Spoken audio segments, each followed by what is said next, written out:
আমাদের দেশে যে একজন নির্বাচন কমিশনার আছে না, জ্ঞানেশ কুমার, ডাহা মিথ্যাবাদী, একদম মিথ্যা কথা বলে, লায়ার। আমার কাছে প্রমাণ আছে। আপনারা হয়তো বলবেন কেন আপনি এই কথা বলছেন, আমার কাছে প্রমাণ আছে।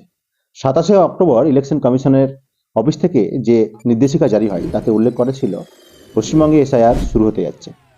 পশ্চিমবঙ্গে এসআইআর শুরু হচ্ছে 4ই নভেম্বর থেকে, এবং 4ই নভেম্বর থেকে এনুমারেশন ফর্ম দেওয়া কিন্তু শুরু হবে, শেষ হবে 4ই ডিসেম্বর পর্যন্ত।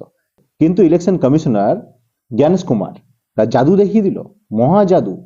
সেই জাদুতে তিনি 4ই ডিসেম্বর যে ফর্ম জমা দেওয়ার শেষ তারিখ ছিল, সেই ফর্ম জমা দেওয়ার শেষ তারিখটাকে পরিবর্তন করে দিয়েছে। সোশ্যাল মিডিয়াতে বিএলওদের কাছে নির্দেশিকা পৌঁছে দিয়েছে 25শে নভেম্বরের মধ্যে সমস্ত কাজ কিন্তু শেষ করতে হবে, অর্থাৎ 25শে নভেম্বরের মধ্যে জমা দেওয়া ইনুমারেশন ফর্ম সব কিন্তু আপলোড করে কমপ্লিট করতে হবে। এতে কিন্তু বিএলওদের মাথা খারাপ হয়ে গেছে। গাধার মতো কিন্তু, গরুর মতো কিন্তু বিএলওরা কিন্তু খাটাখাটি শুরু করে দিয়েছে। এমনিতে এই এসআইআর এ বিএলও অফিসারদের কিন্তু ঘুম হারাম হয়ে গেছে। তারা কিন্তু ঠিক মতো ঘুমাতে পারছে না। প্রতি বুথে 1000 থেকে 1200-1300 করে ভোটার। প্রতিটি ভোটারকে ফর্ম দেওয়া এবং তাদের কাছ থেকে এনুমারেশন ফর্ম কালেক্ট করা এবং সেই ফর্ম যাচাই করা এবং অবশেষে সেই ফর্ম আপলোড দেওয়া। এবার আপনারাই বলুন, একজন বিএলওর পক্ষে একা এতগুলো কাজ করা কি সম্ভব?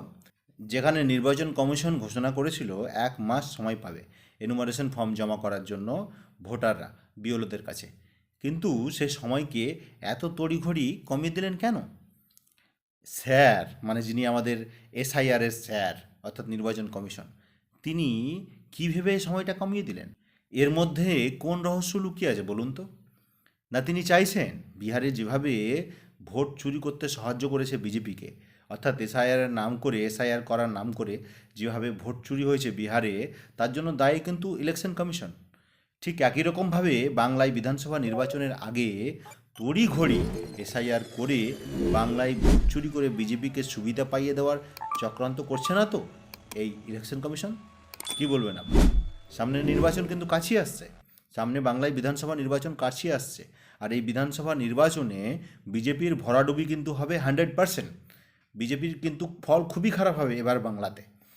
কিন্তু এই নির্বাচন কমিশনকে ব্যবহার করে বিজেপি তাদের চমকটা কি বাংলায় দেখাবার চেষ্টা করছে? কি বলবেন আপনারা এটা নিয়ে? আমার তো পুরো সন্দেহ এই নির্বাচন কমিশন টোটালটাই বিজেপির কাছে বিক্রি আছে, টোটালটাই বিজেপির কাছে বিক্রি আছে, বিজেপির হয়ে দালালিটা করছে এবং বিহারে ভোট চুরিতে যেভাবে সহযোগিতা করেছে, বাংলায় এসআইআর করার নাম করে, বাংলায় এসআইআর করে বাংলার ভোট চুরি করার একটা নতুন রণকৌশল তৈরি করছে বিজেপি। কি বলবেন?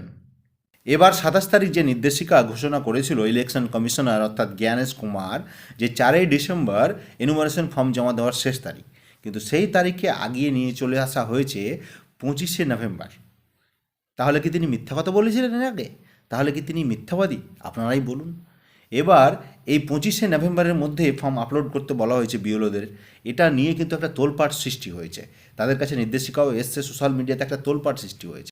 একে তো কদিন থেকে এসআইআর শুরু হওয়াতে ভোটারদের ফর্ম বিতরণ এবং তাদের কাছ থেকে ফর্ম কালেক্ট করতে হিমশিম খেয়ে যাচ্ছে বিএলও অফিসাররা। তারা বাথরুমে যাওয়ার সময় পর্যন্ত পাচ্ছে না, খাওয়া ঘুমানো তো দূরের কথা, এতটা সমস্যায় রয়েছে তারা।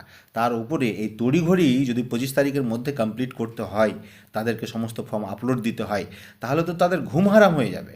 তারা তো বাথরুমে যাওয়ার সময় পাবে না, যা পরিস্থিতি। একে তো অশান্তিতে রয়েছে তারা, এ তো মহাজ্বালা। এইভাবে অপরিকল্পিতভাবে বাংলায় এসআইআর ঘোষণা করে দিয়ে, এসআইআর করে তাড়াতাড়ি করে ফর্ম আপলোড করে দেওয়া, এতে বাংলার কোনো ভোটার যদি ছুটে যায়, বাংলার কোনো বৈধ ভোটারের নাম যদি কেটে যায়, তাহলে কি হবে? তাহলে তো আবার বিভ্রাটের সৃষ্টি হবে। এর মধ্যেই আবার ইলেকশন ঘোষণা হয়ে যাবে। কি করতে চাইছে এই ইলেকশন কমিশন বুঝতে পারছেন তো? টোটালটা ইলেকশন কমিশন বিজেপির কাছে বিক্রি হয়েছে, বিজেপির হয়ে দালালিটা করছে, যা সুস্পষ্ট। ভিডিওটি ভালো লাগলে অবশ্যই শেয়ার করে আমাকে ফলো করে আমাদের সঙ্গে থাকুন। ধন্যবাদ।